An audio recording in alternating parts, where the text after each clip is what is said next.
प्रधानमंत्री सरकार बचाओ योजना। कुर्सी बचाने के लिए बजट बनता है, देश के लिए नहीं बनता है, ये हमने पहली बार देखा है। मोदी सरकार के तीसरे टर्म का पहला बजट आ गया है, जिसे लगातार 7वीं बार वित्त मंत्री निर्मला सीतारमण ने आज 23 जुलाई मंगलवार को पेश किया। सीतारमण ने 48 लाख करोड़ से ज्यादा का खजाना खोला, जिसमें मोदी सरकार ने दिल खोलकर बिहार और आंध्र प्रदेश पर सौगातों की झड़ी लगा दी, जिससे केंद्र सरकार का बजट ऐसा गड़बड़ाया कि दूसरे राज्य मुंह देखते रह गए। साथ ही कई अहम सेक्टर्स को भी नजरअंदाज होते देखा गया।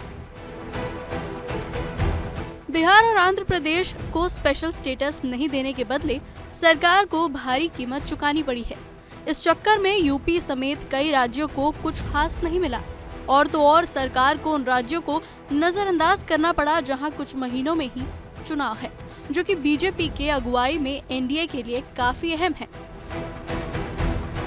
बता दें कि हरियाणा, महाराष्ट्र और झारखंड तीनों ही राज्यों में साल के अंत तक विधानसभा का चुनाव होने वाला है, लेकिन तीनों ही राज्यों को बिहार और आंध्र की ही तरह कोई फोकस पैकेज नहीं दिया गया, जिसे लेकर विपक्ष हमलावर है। बजट पेश होते ही सबसे पहले महाराष्ट्र से विरोध की आवाज आई। शिवसेना उद्धव गुट के नेताओं ने इस बजट को प्रधानमंत्री बचाओ योजना बताया और निशाना साधते हुए कहा कि राज्य में चुनाव है, फिर भी महाराष्ट्र की उपेक्षा क्यों की गई।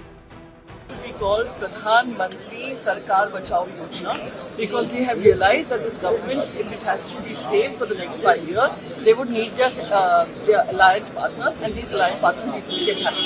Two states that have been focused on is Andhra Pradesh and Bihar. After denying Bihar a special status, after denying Andhra Pradesh a special status, they've given funds. What is unfortunate, however, is that Maharashtra continues to be ignored by the center. Maharashtra has become a state where you keep sucking in money from, a cashless state where you keep taking money from, but do not give it money. इस देश में बड़ी बड़ी शादियां होती है और budget पर बड़ी बड़ी बातें होती है। तो आप खुश नहीं है बजट से? देखिए, बजट तो पहले एक राज्य के लिए बनाया जाता था, गुजरात, अब और 2 राज्य उसमें जुड़ गए हैं। कौन से 2 राज्य सर? और सरकार बचाने के लिए प्रधानमंत्री को ये करना जरूरी है। कुर्सी बचाने के लिए बजट बनता है, देश के लिए नहीं बनता है, ये हमने पहली बार देखा है।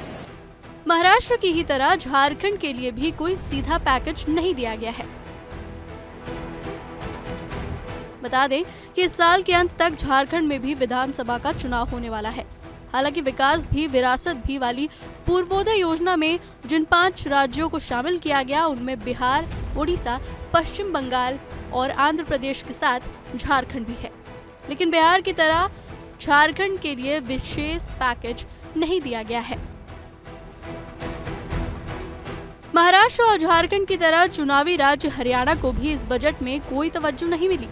हरियाणा में भी इस साल के अंत तक विधानसभा का चुनाव होने वाला है। जाहिर है, इन राज्यों के लिए बजट में कोई विशेष फंड या फिर स्कीम नहीं होने से विपक्ष को हमले करने का बड़ा मौका मिल गया है।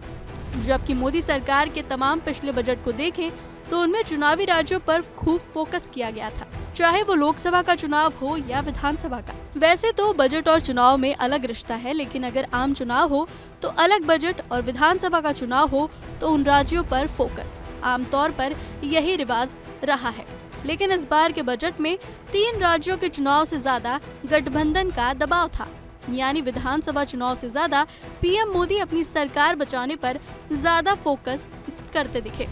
यानी बिहार और आंध्र प्रदेश के विशेष पैकेज ने कुल मिलाकर चुनावी राज्यों का समीकरण ही नहीं बल्कि बजट भी गड़बड़ा दिया है और विपक्ष को एक बड़ा सियासी हथियार दे दिया है। विपक्ष ने भी इसे मुद्दा बनाकर हमला करना शुरू कर दिया है, जो चुनावों तक और तेज होने वाला है।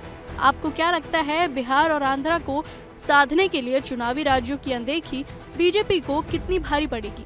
ये हमें कमेंट कर जरूर बताएं और देश दुनिया की तमाम बड़ी खबरों के लिए देखते रहिए ABP live. For exclusive and insightful videos, subscribe to our new channel ABP Live Premium.